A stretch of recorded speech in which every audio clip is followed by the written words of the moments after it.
kelas transportasi G izin untuk mempresentasikan hasil kelompok kami yang menganggotakan 6 orang. Di sebelah kanan saya yang paling ujung, nama Nikayan Fitri, NRP 19200437. Nama Fira Septia, NRP 19200440. Nama Tiara Fitrasari, NRP 19200436. Nama Teguh Manda, NRP 19404235. nama Selamat Riyadi, NP 1920-425. Di sini kami akan menjelaskan presentasi kami mengenai peran generasi muda dalam mendukung kreativitas transportasi laut. Generasi muda dalam mendukung kreativitas transportasi laut dalam merajut Nusantara melalui kajian potensi pengoperasian pingin ground atau bycraft untuk menunjang pariwisata di Indonesia. Baik untuk sampai ke tujuan maupun fasilitas untuk berkeliling 5 tim undangan alam ke tema peran generasi muda dalam mendukung kreativitas transportasi laut. Dalam merajut Nusantara melalui potensi pengoperasian Windrunner Craft untuk menunjang pariwisata, kawasan ini berfungsi sebagai penghubung daratan pulau besar dan kecil itu dengan jumlah kurang lebih 1.700-500 1.508 pulau dan mempunyai berbagai ukuran besar. Ukuran besarnya bagi ukuran besarnya potensi gelombang negara Indonesia dianugerahi oleh kekayaan dan keindahan alam yang mempesona dengan ribuan pulau yang mempunyai pesona yang cukup menawan untuk dijadikan objek wisata. Kemudian banyak terdapat pulau yang cukup menawan juga selanjutnya dengan adanya banyak titik spot yang menarik untuk dikunjungi serta mengundang para wisatawan baik domestik maupun mancanegara untuk datang dan menikmati keindahan alam Indonesia. Tersebut memberikan keuntungan bangsa kita untuk memberikan pelayanan dan kemudahan transportasi. Indahan alam tersebut juga terdapat di gunung dalam warna daratan dan lautan. Di mana kondisi perairan yang mendukung perlu dilakukan penelitian kemudian sehingga membutuhkan fasilitas transportasi untuk merajut Nusantara atau NKRI kemajuan sektor pariwisata pantai, membuka ruang baru dalam perspektif wilayah berbasis varian laut atau danau. Ini dia seperti ditunjukkan oleh pusatnya wisata dan kawasan Danau Toba, Wakatobi, Sulawesi Tenggara, dan Raja Ampat, Papua Barat. Mengandalkan sektor pariwisata, perkiraan berdasarkan potensi di atas dengan daerah tujuan wisata yang berbasis perayaan atau danau-danau yang telah dilengkapi fasilitas, namun untuk sarana transportasi yang mendukung masih ada yang belum terlayani. Untuk mendukung potensi tersebut, maka perlu dilakukan kegiatan penelitian terkait potensi pengoperasian Beechcraft.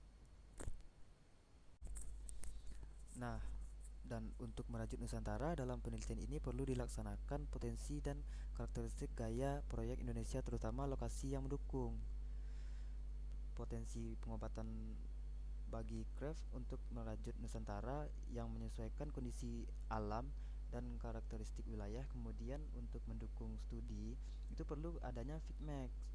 Tujuan utamanya adalah sebagai pembagi, memberikan masukan wilayah perairan yang berpotensi dalam pengoperasian untuk menunjang pariwisata di Indonesia, sehingga dapat diketahui faktor-faktor penting atau aturan-aturan baru yang dapat menentukan keselamatan, keamanan dalam menunjang pengoperasian Boykov, dan memberikan wawasan kepada kaum milenial untuk mengembangkan pola pikir dalam mempersatukan pulau-pulau yang dikelilingi air. Kegiatan ini untuk mengetahui kondisi perairan Indonesia yang berpotensi mendukung pengawasan untuk merayu Nusantara. Nah, itulah gunanya penelitian itu untuk kita, sehingga kita bisa melihat keadaan di lapangan, terus kita bisa menggambarkan apa sih yang bisa kita lakukan untuk jalan seperti itu, kekurangan fasilitas atau apa, jalan yang berlubang gitu, sehingga orang itu bisa malas mau pergi ke sana, mau pergi ke pariwisata itu. Soalnya di jalan-jalan tempat pariwisata itu pasti kayak Danau Toba, Wakatobi itu pasti jalannya tuh berlubang, kayak soalnya itu di pinggiran, ah, atau di pelosok. Nah, itulah gunanya peran generasi muda untuk membangun transportasi gitu. Kita harus ikut serta dalam membangun transportasi di situ, gimana pun caranya. Contohnya kita bisa eh, membuat atau kita bisa menyewa dengan keadaan jalan yang jelek seperti di Wakatobi itu. Nah, kita bisa menyewakan seperti motor cross atau motor trabas untuk disewakan ke pengunjung, sehingga pengunjung di Wakatobi itu menganggap jalan yang jelek itu hal yang biasa, hal yang menyenangkan. Eh, gitu. Terima kasih.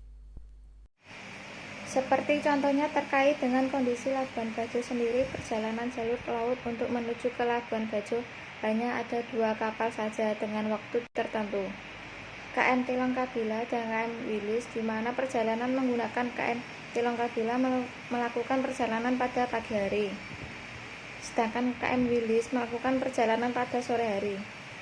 Daerah itu membutuhkan investasi layanan kapal cepat yang menghubungkan kota-kota pesisir pantai.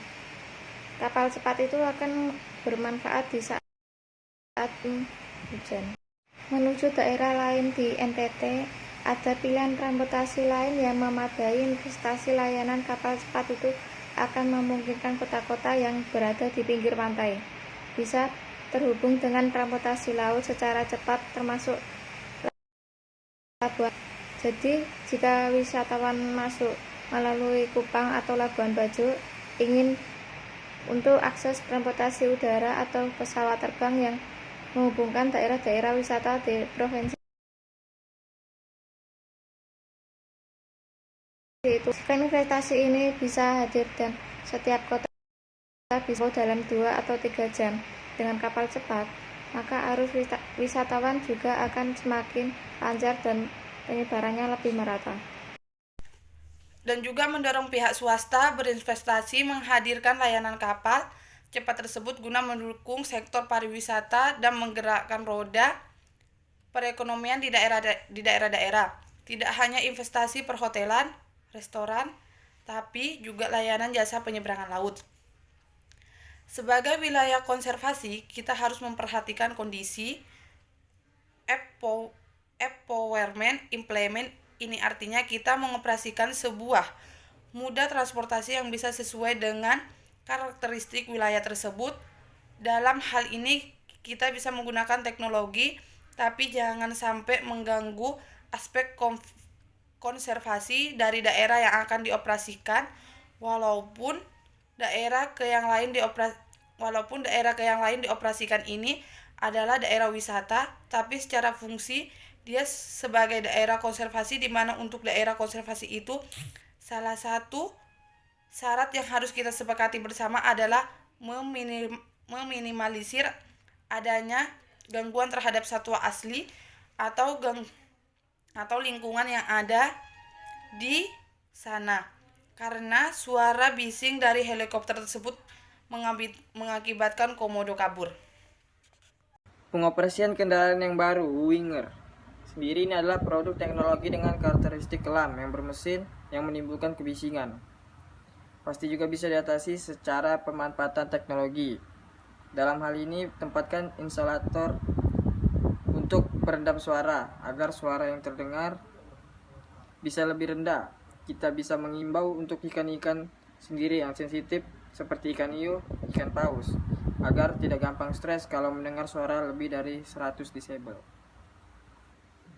Untuk Winger On sendiri bisa menghasilkan suara setara antara 90 sampai 100 desibel, tapi jika kita tempatkan insulator di sekitar mesin kapal, suaranya bisa diredam sekian persen. Dan tentu saja jika suara tersebut merambat di bawah permukaan air, pastinya juga akan terendam oleh air. Jadi cukup aman untuk dioperasikan walaupun pada wilayah konservasi yang juga sekaligus wilayah wisata di Labuan Bajo. Salah satu infrastruktur yang dapat mendukung pengentasan kemiskinan adalah sarana prasarana transportasi laut.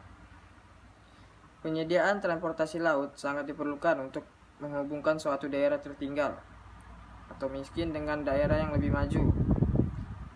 Dengan adanya keterhubungan antara daerah maju dengan daerah miskin yang terisolir, diharapkan taraf hidup masyarakat dapat meningkat dan kemiskinan. Ketersediaan prasarana dan sarana transportasi di Provinsi NTT relatif terbatas sehingga masih belum mampu melayani luas wilayah yang penduduknya tersebar di beberapa pulau.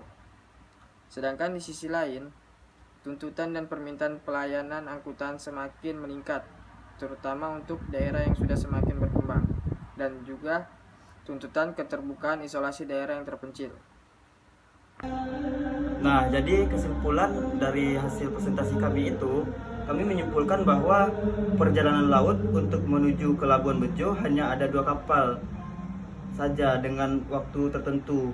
Oleh karena itu, daerah itu membutuhkan investasi layanan kapal cepat yang menghubungkan kota-kota pesisir pantai. Nah, yang kedua, jika investasi ini bisa hadir dan setiap kota bisa dijangkau selama 2 atau 3 jam dengan kapal cepat, maka harus wisatawan juga akan semakin lancar dan penyebarannya lebih merata. Yang ketiga, dan juga mendorong pihak swasta berinvestasi menghadirkan layanan kapal cepat tersebut guna mendukung sektor pariwisata dan menggerakkan roda perekonomian di Indonesia atau di daerah-daerah di dekat Labuan Bajo itu. Tidak hanya investasi perhotelan, restoran, tapi juga layanan jasa penyeberangan laut. Nah, kalau hasil presentasi, hasil kerja kami turun ke lapangan, kami menemukan bahwa agar bagus itu ya kita harus memiliki modal yang cukup sehingga bisa membangun kayak perhotelan, memajukan perekonomian masyarakat di sana, dan juga dengan modal itu atau investasi itu kami menemukan banyaknya terciptanya lapangan pekerjaan di Labuan Bajo sana. Nah, sekian, terima kasih. Assalamualaikum warahmatullahi wabarakatuh.